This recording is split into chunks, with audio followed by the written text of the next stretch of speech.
Drive ignition. This is Actar's Reviews, from anime to figures and beyond.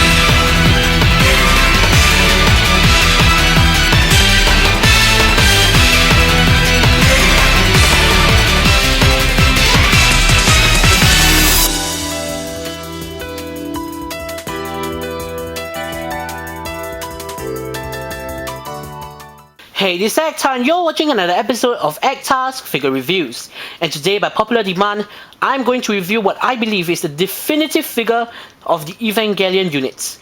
If you're looking for the best figure of the Evangelion units, forget the Revoltech versions, forget the Soul of Chogokin versions, forget all the other versions. Those pale in comparison to this one, the Soul of Chogokin SPEC Evangelion figures. And of course, the one I'm going to review today is the Evangelion 01 Renewal version, and the Renewal version is actually an improvement of the original one. And all the main Evangelion units are also featured in this line, including Evangelion Unit 02 and Evangelion Unit 0. Well, this figure is actually so awesome that the day after I got it, I ran back to the store and purchased the other two. That's how awesome they are. So what about this figure makes it stand out from the rest of the Evangelion figures? Well, let's take a look in a second, but first let's take a look at the box. We see that it is a fantastic looking box. It's really, really big, and if I could get a comparison, here is my Figma Saber figure, and wow, it is nearly twice the height of the Figma Saber and way, way longer. So at the front we see the Evangelion unit, very, very nice pose, and at the back we see a nice picture of Evangelion fighting the angel and a collage of pictures featuring the accessories, poses, and features of the Evangelion figure itself. Opening the box, this box is actually a windowed packaging, and I absolutely love windowed packagings, and take a look at that. Of course, I've actually taken out all the accessories, and if you're wondering why there's so many holes, we're going to take a look at that in a second. And this top flap also features the Evangelion interacting with the various accessories and showing the Evangelion in various poses. And of course, we have a fantastic scene reenacted with the figures of Evangelion Unit 1 fighting with Evangelion Unit 02 at the end of the series. And without further ado, let's open this package and check out the figure and all of its contents. So here are the instruction booklets that come with the figures themselves for Evangelion 01, 02 and 00 respectively. So let's put this to a side and take a look at the instruction manual for the Evangelion Unit 01. So as you can see from this exceedingly detailed and colorful instruction booklet, they didn't pull any punches when it came to the design of the instruction booklet. Not only do we have pictures of the figure and the accessories and everything that is included in the box, but we also have screenshots from the anime that accompany each accessory to show you where and when the Evangelion unit actually used the accessory in the anime itself. And flipping over the instruction booklet on the second side, we see that we have instructions on how to assemble the figure. And what? Assemble the figure? Yep, that's right. Let's take a look at the figure itself and you'll find out what assembly is required. And so here is the Soul of Chogokin SPEC Evangelion Unit 01 figure. Surprised? Well, here's where spoilers from the show come in, so be prepared to be spoiled if you haven't actually seen the series. The Evangelion units themselves are of course based on the angels. They are actually angels themselves, and they're somewhat of a biomechanical being. Even in the series, we actually get to see a glimpse of the Eva's naked body when the armor is actually blown away or melted away, as seen in the second episode and at the end of the series.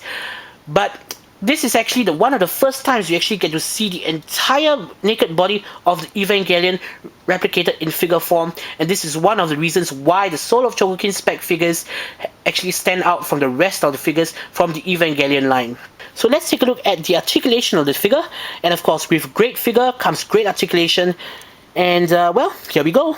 So as for the head, it's on a ball joint and it's fully posable, up, down, left, right, and it's actually double jointed at the neck, once at the body itself and once at the head itself. For the arms, they are actually double ball jointed, once at the body itself, that allows you to go in and out, up and down, and at the shoulder itself, you can move forwards and backwards, in and out, no problems there whatsoever. It can rotate just below the shoulder, at its elbow is double jointed. Once at the arm, once above the elbow and once below the elbow. The hands are ball jointed, so forwards, backwards, in and out, and you can rotate at the wrist itself, so you can get it into whatever pose you want. This is definitely one of the most impressive points of articulation on the figure is the waist. It's actually articulated at 3 distinct points, once below the chest, once in the middle, and once at the waist itself. They are all ball jointed and it can be posed in whatever way you want, and this allows you to really recreate any dynamic pose from the series itself. So for the leg, forwards, backwards, in and out, you can rotate at the thigh itself. The knee is actually double jointed, once above the knee and once below the knee. The leg can move, swivel side to side, it can move forwards and backwards, it can rotate side to side, and even the toes and the front of the feet is separately articulated from the rest of the foot. And wow, that is really an impressive amount of articulation, and one of the most that I've seen on any figure that I own. But is that all to this figure? No, it just gets better from here. So let's take a look at the accessories that come with this figure. So here are all the accessories that are included with the Soul of Chogokin SPEC Evangelion 1 Renewal version figure. And wow, there are a ton of accessories. I was really blown away when I first saw this figure and I opened up the package. Wow, I was even more surprised. So what does this figure come with? Well, it comes with all the armor pieces for the Evangelion unit, which we'll be taking a look in a second. It comes with the Magoroku E sword and sheath. It comes with the counter sword and sheath. It comes with 2 pairs of exchangeable fins. It comes with the 6 pairs of exchangeable hands. It comes with the umbilical cable. It comes with a really working entry plug system, extra shoulder pads. It even comes with the pellet rifle, pellet gun, and the progressive knife, and of course an entry plug. A ton of accessories. And now let's place the armor onto the Evangelion unit to complete the figure and take a look at the accessories in closer detail. So before we put the armor onto the figure itself, you first have to split it into 4 distinct sections. The pegs and the joints connecting the 4 parts are very sturdy and they will not come off during normal play, so there's no worry about them wearing out or breaking off. So first, let's start off with the upper torso. What we need to do is to remove the headpiece. We need to remove the 2 shoulder pieces. We need to remove the 2 hands. And we need to remove the entry plug system that will be replaced with the fully functioning one. So first we take the Evangelion head and place it on the ball joint. Take the entry plug system and attach it to the back of the Evangelion unit. We need to take this chest piece and attach the 2 shoulder pads first into these 2 pegs at the back. Take the chest piece and attach it to the Evangelion figure. Take the back of the armor and place it on the back of the Evangelion figure. Take the 2 shoulder fins and attach them to the Evangelion figure. The 2 armored hands will then attach to the hand sockets.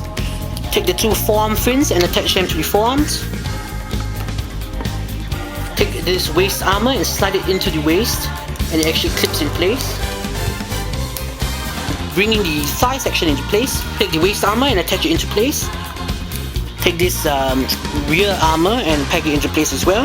We take the thigh armor and slide it into position and attach these 2 pieces to lock the leg armor in place.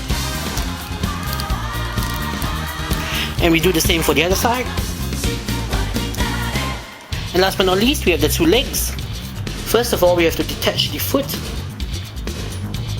Take the leg armor and place it on the leg itself. And do the same for the back of the leg. Attach the new foot firmly into place. Take the knee fin and peg that into place as well. And we do the same for the other leg.